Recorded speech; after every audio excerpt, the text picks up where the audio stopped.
Hello friend, आप सभी का स्वागत है हमारे मामा भांजा आईएएस के यूट्यूब प्लेटफॉर्म पर।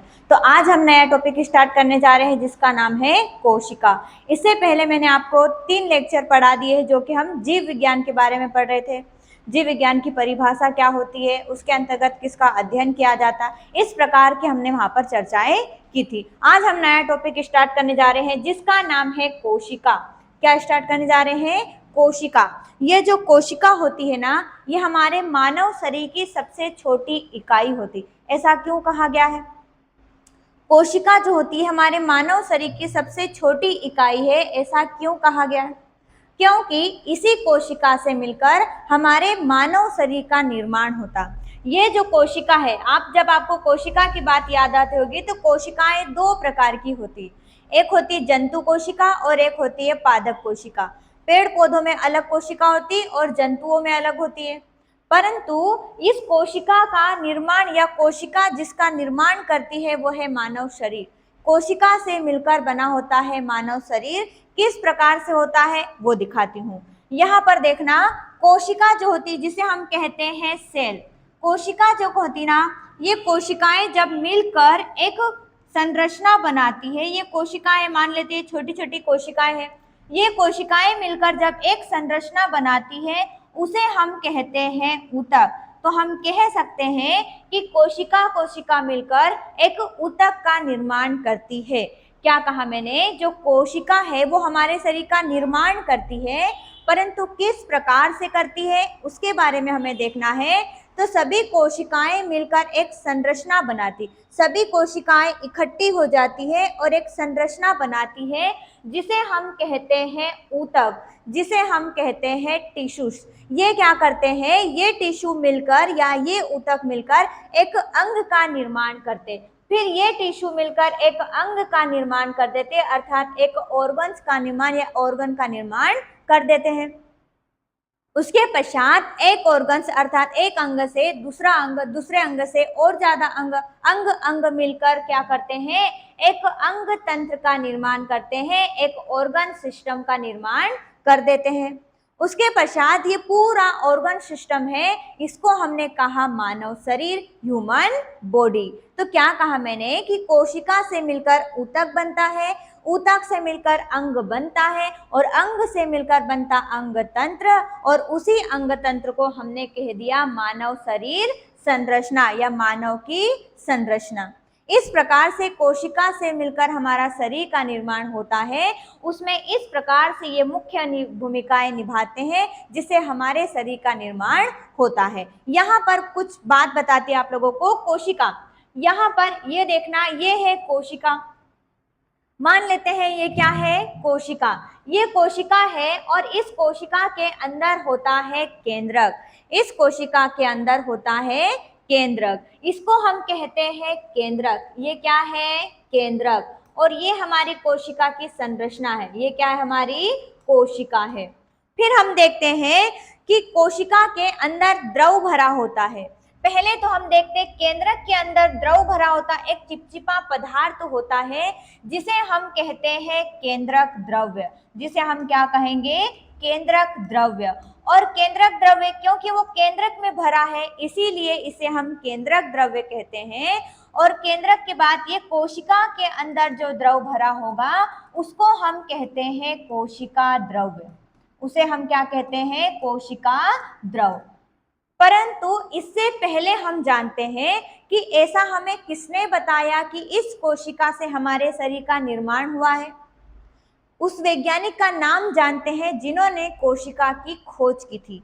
तो याद रखना, कोशिका की खोजकर्ता का नाम है, अर्थात हम कह सकते हैं कि फर्स्ट में कोशिका की खोज जिसके द्वारा की गई थी उसका नाम है रॉबर्ट हुक। क्या नाम है? रॉबर्ट हुक के द्वारा कोशिका की खोज की गई थी। रॉबर्ट हुक के द्वारा सन 1665 में कोशिका की खोज की गई थी। याद रखना, कोशिका की खोज 1665 में रॉबर्ट हुक के द्वारा की गई थी। किसके द्वारा की गई थी? रॉबर्ट हुक के द्वारा 1665 में की गई थी। परंतु इन्होंने खोज की है तो लोगों ने पूछा कि तुमने जो ये कोशिका कहाँ पर देखी? हम किसी चीज को देख के आते हैं तो वहां पर हमें पूछा जाता है कि तुमने ये चीज कहाँ देखी। उसी तरह से रॉबर्ट हुक ने सबसे पहले कोशिका की खोज की है, तो उनको पूछा गया कि तुमने ये कोशिका की खोज कहाँ से की। तो इन्होंने कोशिका की खोज की है कार्क नामक वृक्ष की छाल से। कार्क नामक वृक्ष से की है किन्होंने, रॉबर्ट हुक ने कोशिका की खोज, अर्थात कोशिका को इन्होंने कार्क नामक वृक्ष की छाल में देखा। छाल में देखने के बाद लोगों ने पूछा कि वो कैसी दिखाई दे रही थी। वो संरचना जो कार्क नामक वृक्ष की छाल में पाई जाती थी, जिसे आपने कोशिका कहा, वो कैसी दिखाई दे रही थी। तो उस कोशिका की जो संरचना थी वो मधुमक्खी के छत्ते के समान दिख रही थी। मधुमक्खी के छत्ते के समान दिखाई दे रही। क्या कहा मैंने कि कोशिका की खोज रॉबर्ट हुक के द्वारा की गई थी 1665 में, और 1665 में उन्होंने जिस कोशिका की खोज की है वो कोशिका उन्होंने कहाँ पर देखी, उन्होंने कार्क नामक वृक्ष की छाल में देखी। उसके पश्चात उन्होंने वो कोशिका कार्क नामक वृक्ष की छाल में देखी, और वहां पर उसकी संरचना कैसे दिखाई दे रही थी, तो वहां पर उसकी संरचना मधुमक्खी के छत्ते के समान दिखाई दे रही थी। तो वहां पर उस कोशिका की संरचना मधुमक्खी के छत्ते के समान दिखाई दे रही थी। तो मधुमक्खी के छत्ते के समान दिखाई दे रही थी, तो उन्होंने उसका नाम दे दिया कोशा। सबसे पहले उन्होंने उसका नाम दे दिया कोसा। क्या कहा मैंने, रॉबर्ट हुक ने 1665 में कोशिका की खोज की। कहां पर इन्होंने देखी, तो कार्क नामक वृक्ष की छाल में देखी। संरचना कैसी दिखाई दे रही थी, तो मधुमक्खी के छत्ते के समान दिखाई दे रही थी। इसीलिए रॉबर्ट हुक ने सबसे पहले उसको नाम दे दिया गया कोशा। क्या नाम दे दिया गया, कोसा। उस कोशा का अर्थ था, उस कोशा का अर्थ था एक छोटा सा कमरा। उस कोशा का अर्थ होता एक छोटा सा कमरा, एक छोटा सा कमरा। यहां तक समझ में आया आप लोगों को। फिर मैंने कहा कि चलो मान लेते हैं कि रॉबर्ट हुक के द्वारा किसकी कोशिका की खोज की गई, परंतु किस प्रकार की कोशिका थी, वो कोशिका थी मृत कोशिका। रॉबर्ट हुक के द्वारा जो कोशिका की खोज की गई थी वो कोशिका थी मृत, अर्थात हम याद करने के हिसाब से करते हैं। देखो, रॉबर्ट हुक ने क्या किया, कार्क नामक वृक्ष की छाल में देखा। कार्क नामक वृक्ष की छाल में उन्होंने मधुमक्खी की छत्ते के समान एक संरचना देखी। तो उन्होंने, मान लेते हम वो छाल को उन्होंने बाहर निकाल कर जब देखा होगा, तो जैसे हम बोलते हैं ना कि पेड़ से छाल अलग कर लेते तो वो कैसे हो जाती, मर जाती है। उसी तरह से हम यहाँ याद करने के हिसाब से कार्क नामक वृक्ष की उन्होंने छाल में देखी, तो पेड़ से छाल निकाल ली। तो छाल में देखी है, इसीलिए क्या होगी, वो कोशिका कैसी होगी, मृत कोशिका होगी। तो रॉबर्ट हुक के द्वारा सबसे पहले कोशिका की खोज 1665 में की गई, और कहाँ की गई थी, तो कार्क नामक वृक्ष की छाल में। और संरचना कैसी दिखाई दे रही थी, तो मधुमक्खी के छत्ते के समान। इसीलिए रॉबर्ट हुक के द्वारा उसका नाम दिया गया था कोसा। और कोसा एक लैटिन भाषा का शब्द है जिसका अर्थ होता है एक छोटा सा कमरा। आया समझ में। और ये कोशिका जो हमारे शरीर का निर्माण करती है, इसीलिए इस कोशिका को हमारे शरीर की सबसे छोटी इकाई तो कहा जाता है, परंतु हमारे शरीर की सबसे छोटी इकाई के साथ साथ उसे रचनात्मक एवं क्रियात्मक इकाई भी कहा जाता, क्योंकि वो हमारे शरीर की रचना करती, इसलिए उसको रचनात्मक कहेंगे। और हमारे शरीर में जो भी हम क्रियाएं करते हैं तो वो क्रियाएं भी करती है, इसीलिए हम उसे क्रियात्मक इकाई के नाम से भी जानेंगे। ठीक है, चलो जितना मैंने आपको यहाँ बताया है या आगे लिखा हुआ है वो देखते हैं। चलिए, यहाँ पर कोशिका की खोज रॉबर्ट हुक के द्वारा तो की गई है, परंतु यहाँ देखते हैं कोशिका जो होती है वो हमारे शरीर की सबसे छोटी रचनात्मक एवं क्रियात्मक इकाई है। याद रखना, हमारे शरीर की रचना करने वाली और हमारे शरीर की क्रियात्मक इकाई होती है कोशिका। उसके पश्चात यदि हम कोशिका का अध्ययन करते हैं तो कोशिका का अध्ययन करना कहलाता साइटोलॉजी। हमने पढ़ा है, मैंने आपको अगले लेक्चर में बताया था कि कोशिका का जहां अध्ययन किया जाता है उसे हम कहते हैं साइटोलॉजी। अर्थात साइटोलॉजी के अंतर्गत हम कोशिका का अध्ययन करते हैं। तो यहाँ पर कोशिका का अध्ययन कोशिका विज्ञान या कहलाता साइटोलॉजी। अगला, कोशिका विज्ञान के अंतर्गत हम किसका अध्ययन करते हैं? जैसे मैंने आपको बताया था, जीव विज्ञान के तहत हम जीवों का अध्ययन करते हैं, उसी तरह से कोशिका विज्ञान के तहत हम क्या करते हैं? तो कोशिका विज्ञान भी जीव विज्ञान की वह शाखा है जिसके अंतर्गत कोशिका की संरचना तथा उनमें होने वाले विभिन्न प्रकार की क्रियाओं का अध्ययन किया जाता है, जिसे हम कहते हैं कोशिका विज्ञान। कोशिका विज्ञान के अंतर्गत या कोशिका विज्ञान के अंतर्गत हम कोशिका की संरचना के बारे में और उसके अंदर होने वाले परिवर्तनों का अध्ययन करते हैं, इसीलिए हम उसे कहते हैं कोशिका विज्ञान। फिर मैंने आपको अभी बताया कि कोशिका की खोज सबसे पहले की गई थी 1665 में। 1665 में रॉबर्ट हुक के द्वारा की गई थी। किसके द्वारा? रॉबर्ट हुक के द्वारा की गई थी, वो जो कि अंग्रेजी वैज्ञानिक थे। रॉबर्ट हुक कौन थे? अंग्रेजी वैज्ञानिक। यहाँ तक आपको समझ में आया?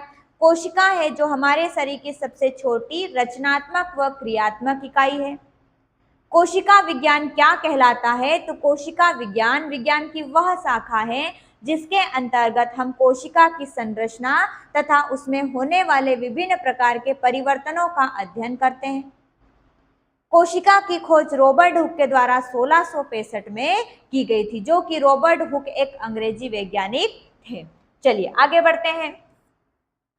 यहाँ पर फिर मैंने आपको बताया कि कोशिका की खोज रॉबर्ट हुक के द्वारा की गई थी, तो उसकी संरचना कैसी दिखाई दे रही थी? तो यहाँ याद रखना, उन्होंने अपने सूक्ष्मदर्शी से कार्क नामक वृक्ष से मधुमक्खी के छत्ते जैसी कोठरियां देखी, या मधुमक्खी के छत्ते के समान उन्होंने संरचना देखी, और उसी संरचना को उन्होंने नाम दे दिया कोसा।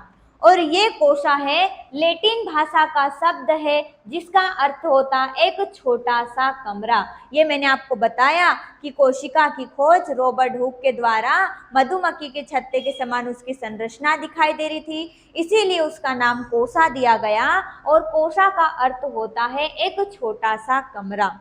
उसके पश्चात रॉबर्ट हुक ने अपनी पुस्तक, इनकी एक पुस्तक है जिसका नाम है माइक्रोग्राफिया, में प्रकाशित किया, जो कि मृत कोशिका थी। इन्होंने रॉबर्ट हुक की एक पुस्तक का नाम याद रखना, माइक्रोग्राफिया। रॉबर्ट हुक के द्वारा माइक्रोग्राफिया में इस पूरी कोशिका का वर्णन किया गया। इस पूरी कोशिका का वर्णन किया गया और इन्होंने कहा कि मैंने जो कोशिका की खोज की थी वो किस प्रकार की कोशिका थी? मृत कोशिका की खोज की थी। तो रॉबर्ट हुक ने सबसे पहले कोशिका की खोज तो की थी, परंतु किस प्रकार की कोशिका की खोज की थी? मृत कोशिका की खोज की गई थी। ठीक है, चलिए आगे बढ़ते हैं। इनकी बुक का नाम याद रखना, माइक्रोग्राफिया। उसके पश्चात हम देखते हैं कि चलो रॉबर्ट हुक के द्वारा तो मृत कोशिका की खोज की गई है, परंतु जीवित कोशिका की खोज किसके द्वारा की गई? तो याद रखना, जीवित कोशिका की खोज 1674 में ल्यूवेनहॉक के द्वारा की गई थी। किसके द्वारा? तो ल्यूवेनहॉक के द्वारा 1674 में जीवित कोशिका की खोज की गई। जीवित कोशिका की खोज की गई थी ल्यूवेनहॉक के द्वारा 1674 में। तो ल्यूवेनहॉक ने सर्वप्रथम जीवित कोशिका की खोज की है, और सर्वप्रथम जीवित कोशिका की खोज 1674 में वैज्ञानिक एंटोनी वॉन ल्यूवेनहॉक के द्वारा की गई थी। और इन्होंने जो कोशिका देखी थी, इन्होंने जो जीवित कोशिका देखी है वो तालाब के पानी में देखी। जैसे रॉबर्ट हुक के द्वारा उन्होंने कार्क नामक वृक्ष की छाल में देखी थी, उसी तरह से ल्यूवेनहॉक ने जो जीवित कोशिका देखी है वो देखी उन्होंने तालाब के पानी में। तो जीवित कोशिका की खोजकर्ता का नाम है ल्यूवेनहॉक, जिन्होंने 1674 में जीवित कोशिका की खोज की। उन्होंने ये कोशिका तालाब के पानी में देखी है। उसके पश्चात आता है कि बैक्टीरिया की खोज अर्थात जीवाणु की खोज भी ल्यूवेनहॉक के द्वारा की गई। ल्यूवेनहॉक ने जीवित कोशिका की खोज तो की है, साथ ही साथ उन्होंने जीवाणु या बैक्टीरिया की खोज भी ल्यूवेनहॉक के द्वारा की गई। और ल्यूवेनहॉक ने ये कोशिका कहाँ पर देखी? तो ये जो है बैक्टीरिया की खोज उन्होंने दांतों की खुरचन में की है। ल्यूवेनहॉक ने बैक्टीरिया अर्थात जीवाणु की खोज दांतों की खुरचन में देखी। दांतों की खुरचन में बैक्टीरिया दिखे और उसकी खोज की गई ल्यूवेनहॉक के द्वारा। क्लियर हुआ? चलिए आगे है। चलो यहाँ पर कुछ फैक्ट है, इनको देख लेते हैं। प्रत्येक जीव की उत्पत्ति एक कोशिका से होती है, क्योंकि यहाँ देखना, आगे हम कोशिका सिद्धांत भी पढ़ेंगे, कोशिका सिद्धांत के बारे में आगे जानेंगे, परंतु यहाँ देख लो कि क्या कहा, प्रत्येक जीव की उत्पत्ति, मतलब कोई भी जीव होगा उसकी उत्पत्ति होगी तो सबसे पहले एक कोशिका होगी और एक कोशिका से धीरे धीरे वो विभाजित होकर एक ऊतक का निर्माण कर देगी। उसी तरह से यहाँ कहा गया कि प्रत्येक जीव की जो उत्पत्ति होती है वो केवल एक कोशिका से होती है। मान लेते हैं ये कोशिका है और ये कोशिका जब आगे चलकर इसका विभाजन होगा तो दो कोशिका में बटेगी, परंतु प्रारंभ में तो एक ही कोशिका होगी ना। तो इसीलिए कहा गया कि प्रत्येक जीव की उत्पत्ति एक कोशिका से होती है। क्लियर हुआ? चलिए फिर आया प्रत्येक जीव का जो शरीर है वो एक या अनेक कोशिकाओं का बना होता। कुछ कोशिका या कुछ जीव ऐसे भी होते हैं जो केवल एक ही कोशिका से बने होते हैं, जिन्हें एक कोशिकीय जीव कहा जाता। और कुछ जीव ऐसे होते हैं जो एक या एक से अधिक कोशिकाओं से मिलकर बने होते हैं, जैसे हमारा मनुष्य का शरीर होता है वो बहुकोशिकीय होता है। यहाँ पर बहुत सारी कोशिकाएं मिलकर उस शरीर का निर्माण करती है, परंतु कोई जीव ऐसा होता है जो केवल एक कोशिका से ही उसके पूरे शरीर का निर्माण हो जाता है। तो याद रखना, प्रत्येक जीवों का शरीर होता है वो एक या एक से अधिक कोशिकाओं का बना हुआ होता है। अगला, मानव शरीर में लगभग 5000 अरब कोशिकाएं होती है। ऐसा माना जाता है कि मानव शरीर में लगभग 5000 कोशिकाएं हैं। मैंने कहा कि मानव शरीर की उत्पत्ति या किसी प्रत्येक जीव की उत्पत्ति एक कोशिका से होती है। एक कोशिका के साथ साथ उसका जो शरीर होता वो एक या एक से अधिक कोशिकाओं का भी बना होता है। परंतु मानव शरीर में होती कितनी है कोशिकाएं? तो मानव शरीर में लगभग 5000 तक कोशिकाएं होती है। परंतु ये जो 5000 कोशिकाएं है ना, ये उस व्यक्ति के शरीर पर डिपेंड करेगी कि कोई सा व्यक्ति ऐसा होता है कि जो छोटा होता है तो उसमें कम क्या लगा होगा, कोशिकाएं लगेगी। जैसे उदाहरण के लिए समझाती आपको, ये क्या है, यहाँ पर हमने इस प्रकार की बिल्डिंगें बनाई। ये है एक बिल्डिंग है जो घर है इस प्रकार, ये बड़ा है और एक घर है जो हमने इस प्रकार का बनाया है, ये छोटा घर। तो यहाँ पर देखना, ये बड़ी बिल्डिंग्स बनाने के लिए हमें ज्यादा ईंटें लगी होगी। ईंटें कैसी लगी होगी? ज्यादा। परंतु इसको बनाने के लिए तो हमें कम ईंटें लगी होगी। उसी तरह से शरीर भी है, यदि किसी व्यक्ति का शरीर थोड़ा ऊंचा है तो उसको ज्यादा कोशिकाएं लगी होगी, और किसी व्यक्ति जो है छोटा है तो उसको कम कोशिकाएं लगी होगी। तो कहने का तात्पर्य यही है कि कोशिकाओं की जो संख्या होती है वो मानव शरीर के ऊपर डिपेंड करती है कि उसका शरीर किस प्रकार से है, उसकी कितनी हाइट उसकी छोटी है, उस पर डिपेंड करेगा कि कोशिकाओं की संख्या कितनी है। तो मानव शरीर में लगभग 5000 कोशिकाएं होती है, 5000 अरब कोशिकाएं होती है। कोशिका की संख्या जीव के शरीर के आकार पर निर्भर करती है, और जिस कोशिका का निर्माण जिस क्रिया से होता है उसमें केंद्रक मुख्य अभिकर्ता होता है। ये याद रखना कि कोशिका का निर्माण जिस क्रिया के अंतर्गत होता है उसमें केंद्रक मुख्य अभिकर्ता होता है। उसमें केंद्रक कैसा होता है? मुख्य अभिकर्ता के रूप में होता है। क्लियर हुआ? चलिए, प्रत्येक जीवों का शरीर कितनी कोशिकाओं से बना होता है? एक या एक से अधिक कोशिकाओं का। परंतु जब जीव की उत्पत्ति होती उस समय प्रारंभ में केवल एक ही कोशिका होती है। साथ ही साथ मानव शरीर में लगभग 5000 अरब कोशिकाएं होती है, और कोशिकाओं की संख्या जीव के शरीर के आकार पर निर्भर करेगी, और कोशिका का निर्माण जहां पर होता है उसमें केंद्रक मुख्य अभिकर्ता के रूप में कार्य करता है। क्लियर हुआ इतना? चलिए आगे। यहाँ पर देखो मैंने आपको बताया कोशिका जो होती है प्रत्येक शरीर एक या एक से अधिक कोशिकाओं से बना होता। जो जीव एक कोशिका से बना होता है उसे हम कहते हैं एक कोशिकीय जीव। और जिस जीव का शरीर एक या एक से अधिक कोशिकाओं का बना होता है उसे हम कहते हैं बहुकोशिकीय जीव। यहाँ ध्यान देना कि ऐसे जीव, एक कोशिकीय जीव क्या होते हैं? ऐसे जीव जिनका शरीर केवल एक ही कोशिका से बना होता है उसे हम कहते हैं एक कोशिकीय जीव। फिर आता है एक कोशिकीय जीव कहलाते हैं। एक कोशिकीय जीवों में केवल एक ही कोशिका सभी जैविक कार्य करती है। जो अकेला होगा, है ना, अब ऐसा है कि घर का मुखिया होगा तो घर का मुखिया एक है तो वो उसको पूरा काम दे दिया गया कि तुम ही अकेला काम करना, तुम ही घर कमा के लाना, तुम ही खर्चा उठाना, ये सभी बोल दिया गया है।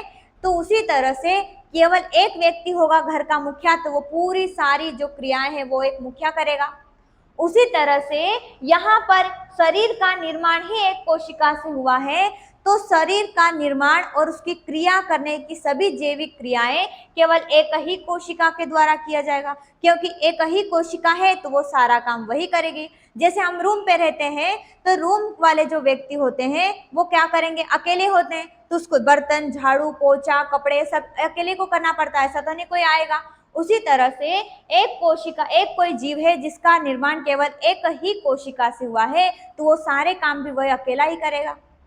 तो एक कोशिकीय जीवों में केवल एक ही कोशिका सभी जैविक कार्य करती है। जैसे हम उदाहरण में देखेंगे तो अमीबा, आपने अमीबा की संरचना देखी होगी। इस प्रकार की अमीबा की संरचना, और ये केवल एक ही कोशिका से बना होता है। और पैरामीशियम भी एक कोशिका से बना होता है और ईस्ट भी एक कोशिका से बना होता। युगलीना, ये इस प्रकार के एक कोशिकीय जीवों का शरीर है, अर्थात उदाहरण है। अमीबा भी एक कोशिकीय जीव के अंतर्गत आता, पैरामीशियम भी एक कोशिकीय जीव के अंदर, ईस्ट हो गया ये भी एक कोशिकीय जीवों के अंदर, और युगलिना हो गया ये भी एक कोशिकीय जीवों के अंतर्गत आता है, जिनका शरीर केवल एक ही कोशिका से मिलकर बना होता है। ठीक है, चलिए आगे हम पढ़ते हैं बहुकोशिकीय जीव। बहुकोशिकीय जीवों में क्या होता है? तो ऐसे जीव जिनका शरीर अनेक कोशिकाओं से मिलकर बना होता है उसे हम कहते हैं बहुकोशिकीय जीव। उदाहरण में देखते तो मनुष्य का शरीर बहुकोशिकीय जीवों से बनकर बना, अर्थात बहुत सारी कोशिकाओं से मिलकर बना हुआ है। कुत्ते का शरीर भी बहुकोशिकीय जीवों का है, और गुलाब का पौधा है ये भी बहुकोशिकीय, बहुत सारी कोशिकाओं से मिलकर बना है। आम का पेड़ है ये भी बहुत सारी कोशिकाओं से मिलकर बना होता। तो सिंपल सी बात याद रखना, एक कोशिकीय जीवों में केवल एक ही कोशिका, बहुकोशिकीय जीवों में बहुत सारी कोशिका से मिलकर जीव का निर्माण होता है। बस इतना याद रखना। और याद रखना बहुकोशिकीय जीवों में मनुष्य, कुत्ता, गुलाब का पौधा और आम का पेड़ उदाहरण आते हैं। चलो ये फैक्ट है कुछ, इनको देख लेते हैं। यहाँ पर जीवों में सबसे छोटी कोशिका किसकी होती है?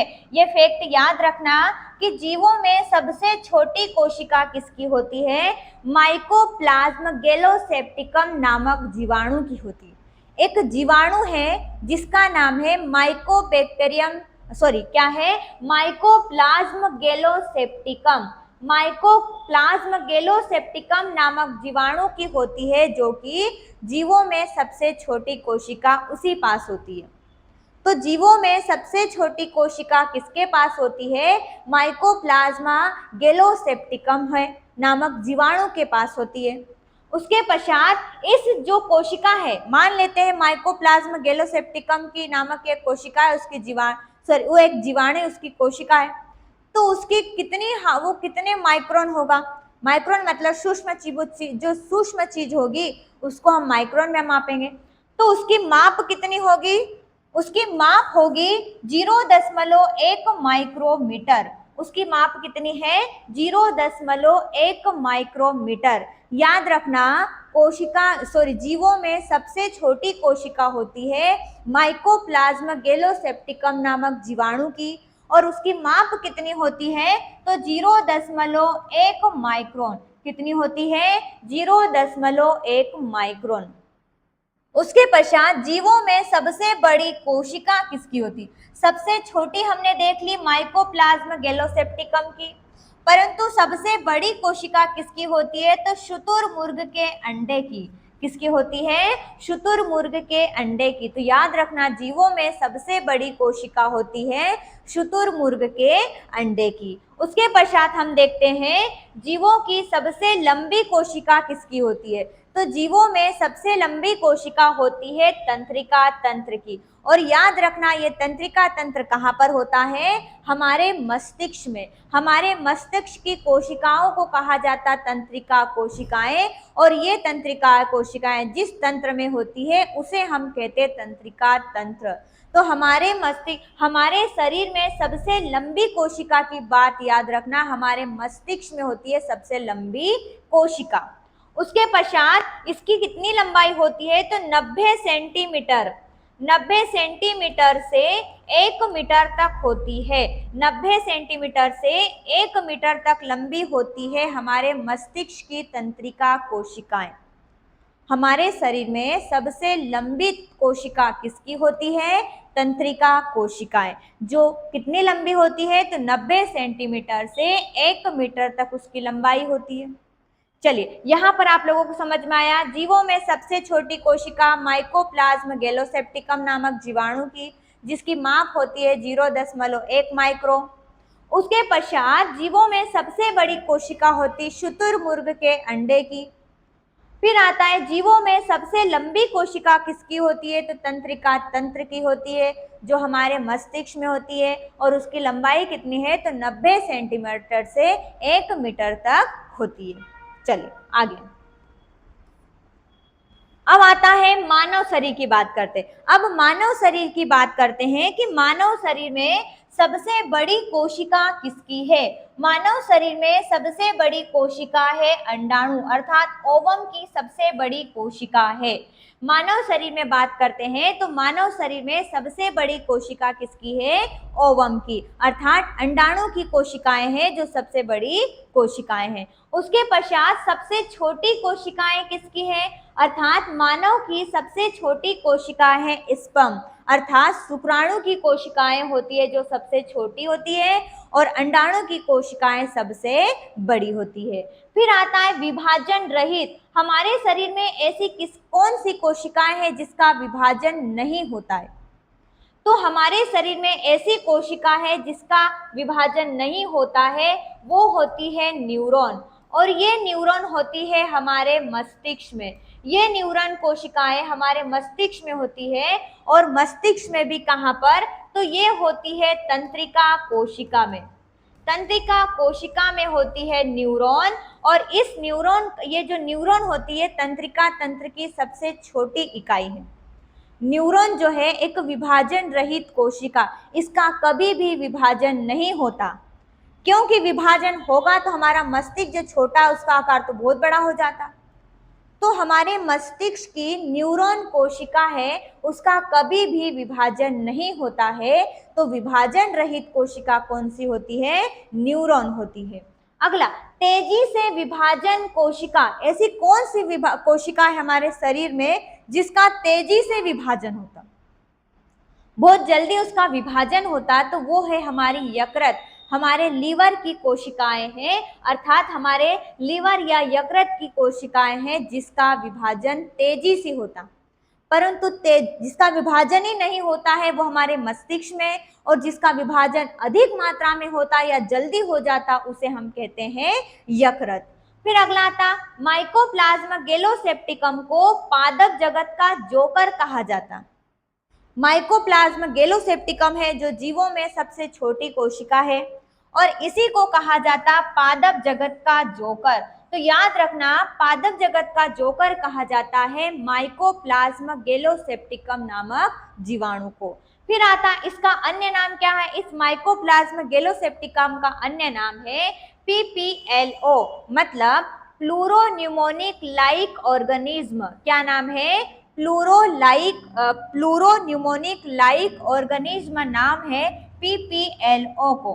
तो यहाँ पर मानव की सबसे बड़ी कोशिका है ओवम, मानव की सबसे छोटी कोशिका स्पर्म, विभाजन रहित कोशिका न्यूरॉन की, तेजी से विभाजित कोशिका लीवर की, माइकोप्लाज्मा गैलोसेप्टिकम को इसमें हाँ माइकोप्लाज्मा गैलोसेप्टिकम में कोशिका भित्ति नहीं होती।